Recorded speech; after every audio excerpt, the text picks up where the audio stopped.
Hey les bambins, j'espère que vous allez bien, en tout cas moi ça va nickel.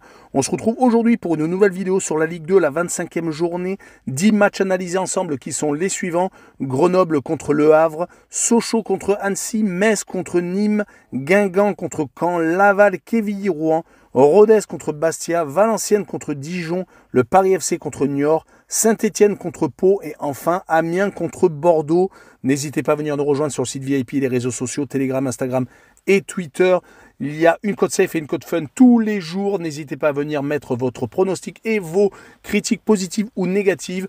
Le petit pouce qui va bien pour faire remonter la vidéo et valider mon travail. Et surtout, n'oubliez pas de vous abonner. On est au-delà des 13 100 abonnés. C'est magnifique. On jette un coup d'œil sur le classement. Premier Le Havre avec 51 points. 9 points d'avance sur Bordeaux qui est second. Troisième Sochaux avec 41. Quatrième Metz avec 38, cinquième Grenoble avec 37, sixième Caen avec 36, septième Quevilly-Rouen avec 35 unités à égalité avec Bastia qui est huitième. En fin de classement, 15e Saint-Etienne avec 27 points, 16e Pau avec le même nombre d'unités, 17e Nîmes avec 23, 18e Niort avec 23 également, 19e Dijon avec 22 à égalité avec Rodez qui est 20e et dernier mais avec un goal average moins important. On attaque avec Grenoble contre Le Havre. Les Grenoblois sont bien placés cette saison. Ça change un peu des années précédentes où ils avaient été beaucoup plus en difficulté. Les Grenoblois sont 5e avec 37 points, donc encore bien placés pour monter peut-être directement en Ligue 1. Ils vont jouer contre les Havrais qui sont premiers, qui commencent à prendre leurs aises, qui ont 9 points d'avance donc sur leurs dauphins. Mais ils vont jouer contre Grenoble où c'est toujours compliqué de s'imposer, surtout que les Grenoblois sont sur une dynamique assez intéressante. 3 victoires et 1 match nul et une défaite sur les 5 derniers matchs, toutes compétitions confondues. Ils sont encore qualifiés en Coupe de France, mais ils viennent de s'incliner 2-1 à Caen et c'est peut-être le seul point négatif. Du côté du Havre, on ne gagne pas tous les matchs, heureusement, car ils auraient beaucoup plus de points d'avance. Sur les 5 derniers matchs de Ligue 2, 2 victoires et 3 matchs nuls. Les matchs nuls ont été contre Amiens, contre le Paris FC et contre Sochaux. Mais quand on voit la dernière victoire à la maison contre Niort, où ils ont gagné sur le tard, il y a toujours de la motivation pour monter en Ligue 1 directement. Ils ont 9 matchs nuls et une seule défaite, tout de même sur 24 rencontres. Et sur ce match-là, je les vois gagner 1-0 à Grenoble. Et je vois le draw no bet avec le pari remboursé 6 matchs nuls, une cote à 1,53. On poursuit avec Sochaux contre Annecy. Les Sochaliens sont actuellement 3e, alors que les Annéciens sont actuellement en milieu de tableau. Pour un promu, ce n'est pas si mal que ça. Surtout qu'ils ont souvent réussi à accrocher des bons résultats à l'extérieur, comme on s'en rappelle la victoire 4-0 à Guingamp. Et quand on prend leurs 5 derniers matchs, toutes compétitions confondues, on note qu'ils ont gagné à 2 reprises, à chaque fois à la maison contre Caen et contre Amiens, 2-0. Ils ont fait match nul au Paris FC en Coupe de France et ils se sont qualifiés au pénalty et ils sont d'ailleurs encore qualifiés en quart de finale et ils vont jouer à l'Olympique de Marseille. Une seule défaite à noter, c'était à Saint-Etienne 3-2 et encore c'était à l'arrache. Et ils ont fait 1 but partout à Laval. Donc une seule défaite sur les 5 derniers matchs, toutes compétitions confondues. Donc c'est très intéressant. Et ils vont jouer contre Sochaux, qui vient de se faire accrocher 2 fois consécutivement contre Le Havre et contre Quevilly-Rouen. Mais qui reste sur une série très positive. 3 victoires et 2 matchs nuls. Donc sur les 5 derniers matchs de championnat. Mais sur ce match-là, je vois bien 1 but partout entre les deux formations, avec les Annéciens qui marquent le plus de 0,5 buts sur le match. Une cote à 1,61. On poursuit avec Metz contre Nîmes. Les Messins sont bien classés, actuellement 4e au classement, ce qui peut peut-être leur permettre d'espérer à remonter en Ligue 1. Du côté des Nîmois, par contre, ils sont au premier relégable avec 4 points de retard sur Pau, donc à une 17e place, peu enviée. Les Messins viennent d'enchaîner une victoire et 4 matchs nuls. Ils n'ont malheureusement pas marqué beaucoup de buts à la maison, faisant que 1 but partout contre Rodez et 0-0 contre Caen. Heureusement, ils ont réussi à rattraper quelques points à l'extérieur, ce qui leur permet donc d'être toujours bien classés. À Valenciennes et à Dijon, ils ont fait 2 partages de points et ont réussi à s'imposer donc à Amiens 2-0. Du côté des Nîmois, par contre, 3 matchs sans victoire avec 2 défaites à la maison contre Grenoble et Saint-Etienne et un match nul à Rodez. Ils avaient pourtant fait 2 victoires consécutives fin janvier contre Niort et contre Guingamp qui étaient très importantes pour se sauver. Mais sur ce match-là, je vois bien une victoire 2-1 de Metz et je verrai le plus de 2,5 buts sur le match avec une cote à 1,90. On enchaîne avec Guingamp contre Caen. Les Guingampais sont 11e actuellement au classement, donc ils sont actuellement dans le ventre mou, alors que les Caennais sont 6e et ont encore de l'espoir pour attraper au moins les playoffs pour remonter en Ligue 1. Les Guingampais avaient très bien débuté la saison, mais malheureusement sont rentrés dans le rang. Sur les 5 derniers matchs de Ligue 2, ils ont un bilan assez moyen, 2 victoires, 2 défaites et un seul match nul, mais c'était à Bastia, un but partout. Les 2 victoires étaient contre Rodez et contre Valenciennes, et ils vont jouer contre Caen, qui n'a plus perdu depuis 3 matchs, qui s'était incliné à Annecy, c'était le 31 janvier, mais qui depuis a battu Bastia et Grenoble, 2 équipes de la première partie de tableau, et on fait 0-0 à Metz, donc c'est vraiment très intéressant comme résultat. Et sur cette rencontre, je vois bien une victoire 2-1 de Caen à Guingamp, et je verrai Caen marquer le plus de 1 but sur le match, une cote à 1,75. On enchaîne avec Laval contre Quevilly-Rouen. Les Lavallois viennent de s'imposer à Pau, 1-0. Ils n'ont perdu qu'une fois sur les 5 derniers matchs de Ligue 2, donc c'est très intéressant, surtout qu'ils sont promus cette saison, donc ils espéraient peut-être jouer le maintien, mais ils sont actuellement bien calés au milieu de tableau, en 12e position, à 8 points devant la zone de relégation. En tout cas, les Lavallois vont jouer contre Quevilly-Rouen, qui est une surprise cette saison, avec une place en première partie de tableau à une 7e position très enviée. Ils sont en plus avec 35 points bien positionnés pour peut-être jouer les playoffs.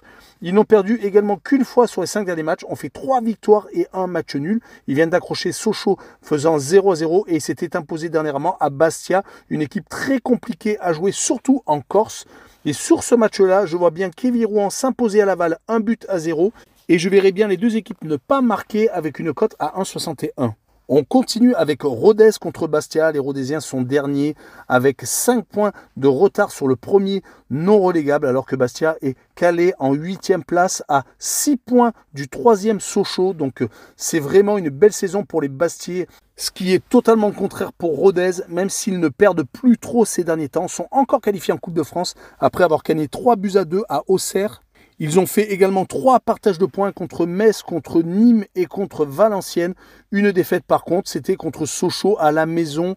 Ils vont jouer contre Bastia qui est en légère perte de vitesse. 3 matchs sans victoire, 2 défaites contre Caen et Quevilly-Rouen et un match nul contre Guingamp.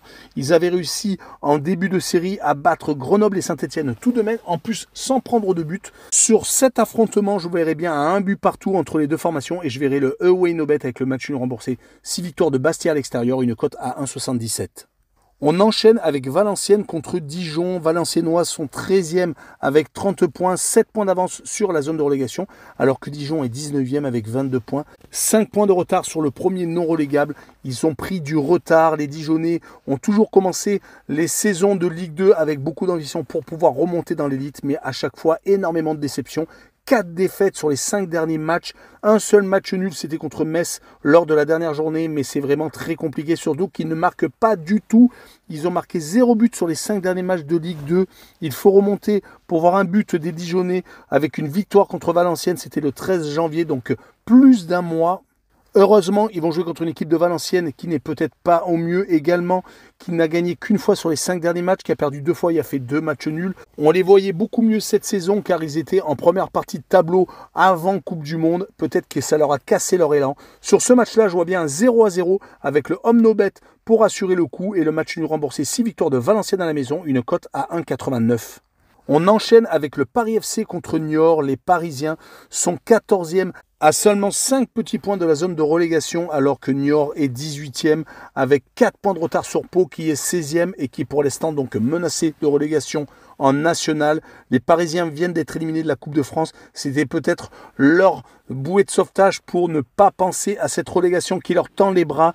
Ils ont été éliminés par Annecy au pénalty. Depuis, malheureusement, ils ne gagnent pas. Sur les 5 derniers matchs de Ligue 2, 4 défaites et un match nul. C'est très compliqué pour les hommes de Thierry Lauré, qui est même étonnamment encore en place. Du côté du Niort, par contre, 2 victoires sur les 5 derniers matchs. Donc, leur dynamique est plutôt de leur côté, avec des victoires à Dijon et contre Bordeaux. Mais les 3 défaites contre Nîmes, contre Amiens et contre Le Havre les font encore être dans la zone de relégation.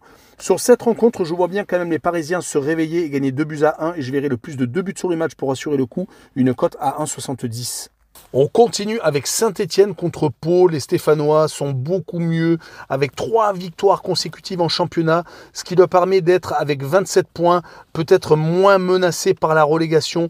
Ils ont maintenant 4 points d'avance sur le premier relégable, ce qui n'est pas négligeable. Ils étaient très mal partis avec beaucoup de défaites consécutives, dont certaines à la maison qui faisaient vraiment très mal. En tout cas, ça va quand même beaucoup mieux. Et ils vont essayer de faire la passe de 4 à la maison et ils vont jouer contre Pau, qui est collé au basque des Verts, car ils ont exactement le même nombre de points. Et si on prend leurs 5 derniers résultats en championnat, c'est une seule victoire au Paris FC, 2 défaites contre Bordeaux et contre Laval à la maison et 2 matchs nuls contre Annecy et contre Grenoble. Mais sur ce match-là, moi je vois bien les Stéphanois s'imposer une fois de plus et confirmer leur redressement avec une victoire 2-1. Et je verrai les Verts marquer le plus de 1,5 buts sur le match, une cote à 1,66. Et on finira avec Amiens contre Bordeaux. Les Amiénois sont 9e, bien calés en milieu de tableau. Et ils vont jouer leur dernière carte pour attraper les playoffs, pour espérer remonter en Ligue 1. Et ça tombe bien car ils vont jouer contre un concurrent direct qui a 9 points d'avance et qui pourrait se réduire à 6 points d'écart. Donc c'est très important ce type de rencontre pour les Amiénois. Ils viennent pourtant de perdre 2 fois consécutivement contre Metz et Annecy sans marquer de but. Une victoire sur les 5 derniers matchs car ils avaient fait également 2 matchs nuls contre Le Havre et contre Bordeaux. Déjà, c'était le 13 janvier avec un match aller très accroché où ils avaient égalisé sur la fin. Ils vont jouer donc contre des Girondins qui viennent de gagner contre le Paris FC, qui ont gagné 3 de leurs 5 derniers matchs car ils se sont inclinés également contre Le Havre et contre Niort le dernier. Donc c'est vraiment une équipe qui est capable de beaucoup de choses mais qui veut remonter directement en Ligue 1. Ils font en tout cas tout pour et je vois bien un but partout entre les deux formations avec le Away No Bet et le match nul remboursé 6 victoires de Bordeaux à l'extérieur, une cote à 1,91. Voilà, on en a fini avec cette vidéo. N'hésitez pas à venir nous rejoindre. Ciao les bambins!